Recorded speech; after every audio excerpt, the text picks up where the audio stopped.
COVID is a serious disease and we must control it.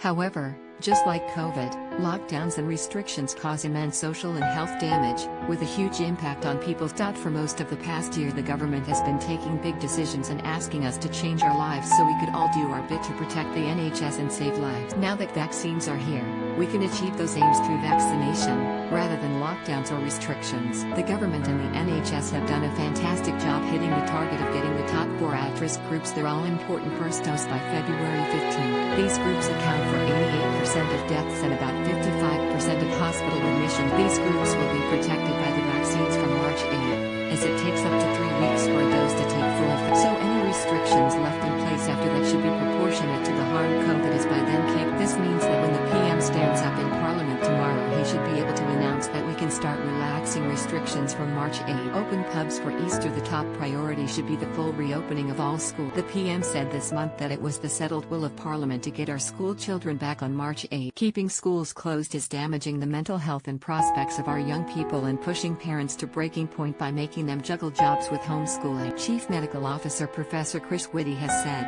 the evidence that not going to school damages children in the long run is overwhelming. As the PM said last August, keeping our schools closed a moment longer than absolutely necessary is socially intolerable, economically unsustainable and morally indefensible. I couldn't put it better myself.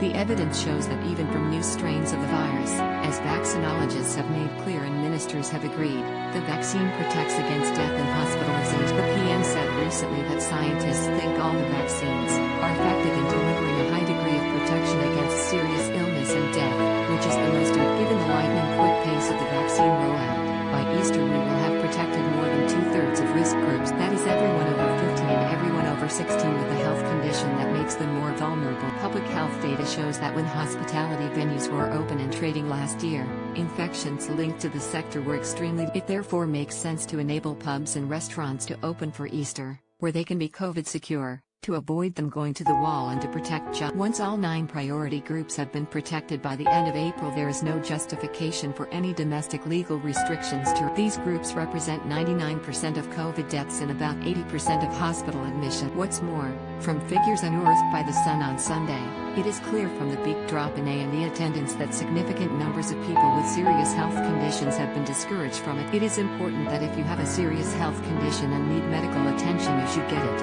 or we are just storing up really serious non-COVID health problems. Sir Patrick Vallance, the UK's chief scientific advisor, has said that COVID is going to be with us forever. And the Mott's chief scientific advisor only this week said officials have cried out again and again for someone in a position of political power to decide what an acceptable level of risk is from COVID, and the can't shut wherever ministers are paid to take these decisions.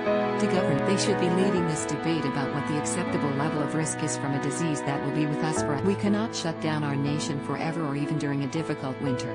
Ministers must consider not just the scientific and medical advice, but also the economic and social consequences of their policies in order to reach a balanced judgment about the right decision. Vaccines protect us from COVID, and they must also protect us from COVID-related lockdowns and tomorrow's roadmap from the PM should be a moment of unity for our country as we look ahead with confidence, hope and optimism for a much brighter future, as we reclaim our lives once and for all.